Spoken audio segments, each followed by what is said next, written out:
Hello everyone, hi She Talkers, welcome back to my YouTube channel. If this is your first time, hi, it's good to have you here. My name is Cheddar Chris and this is She Talks Podcast. Please do all to turn on your post notifications to get notified whenever I post a video, and don't forget to subscribe. And if you actually enjoy this video, please do all to like my video. Thank you. So guys, let's really talk about growing up in an African home.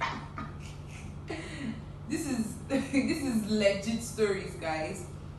I remember one time when my mom would sit me down and like she would be like, see Dara, if you let a man come close to you, you get pregnant. Like, seriously, mom? Seriously?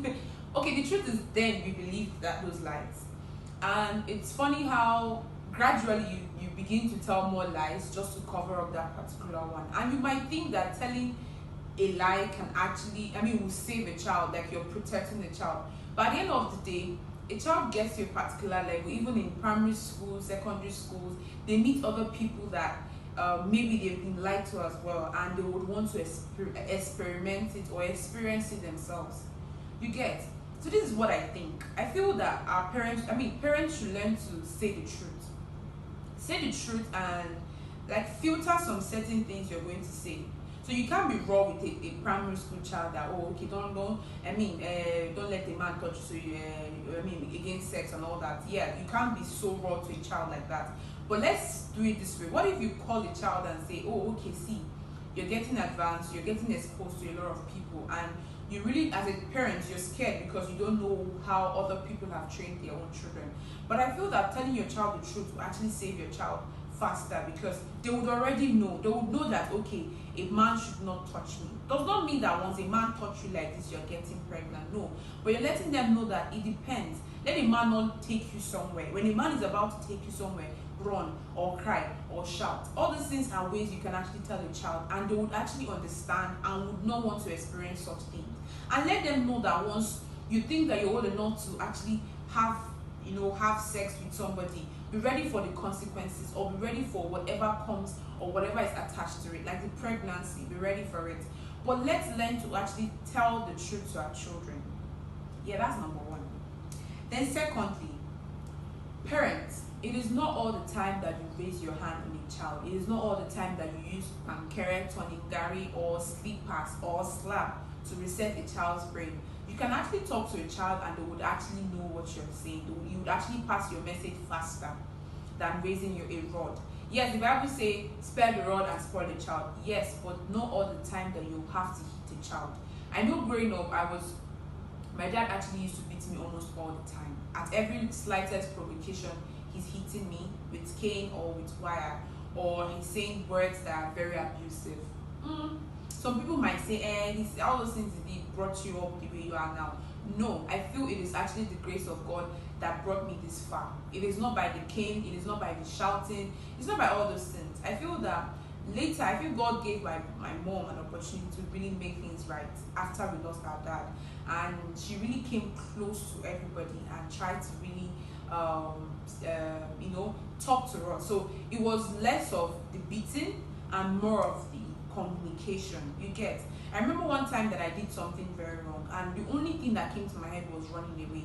I had nobody to talk to. I had even my siblings. I could not talk to them because of the way. There was just this way we were asked to live our lives. I don't know who said that because your elder sister is 6 years older than you or 8 years older than you can't really roll with her, or because he's your father, you cannot really talk to him. All those mentality needs to stop in every African home.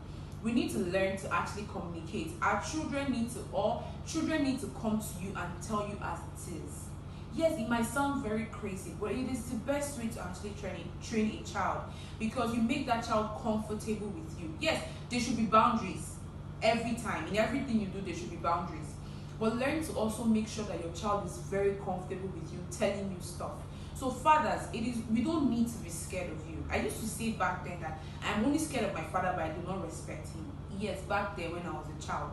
But thinking about it, it is something I still feel the same way.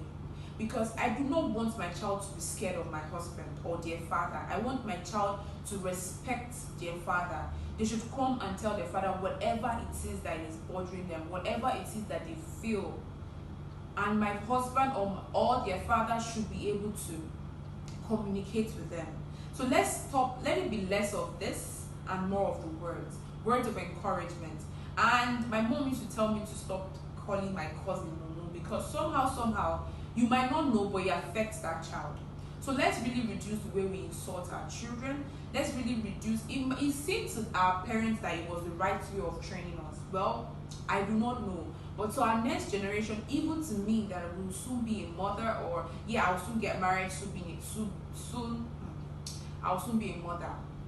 I need to also learn that it is not by beating a child that actually corrects a child. It's not even by my power. It's actually by the grace of God that actually makes a child turn out well.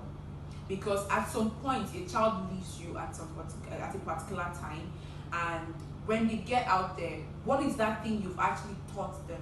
What is those things that you've said to them that would stick to their head? It's not decaying, because it gets to a point a child gets very like, you can beat a child from now to tomorrow, nothing will happen. They'll be shaking it, be bouncing it, you know. Me, I don't used to bounce game. If you beat me, I will cry. But it gets to a time that you start beating a child and they are used to it. That is when you need to really bring them with love. Speak to them, talk to them, communicate with them. Let them know that whatever it is they are doing is wrong, and let them correct them with love. That is what I think. Yes, some people say you're not a parent yet, you won't understand. I will be a parent, and this is the best solution. Let's learn to train our child in the way of the Lord. And in the way of the Lord simply means letting God take control. It is not by your power. Yeah, I've said enough. So guys, don't forget you can follow me up on every of my social media platform, on Instagram, Twitter, Facebook. I stay everywhere for you.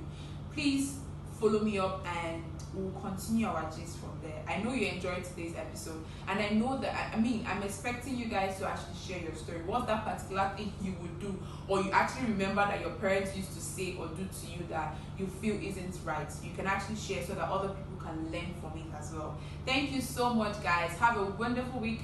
Bye.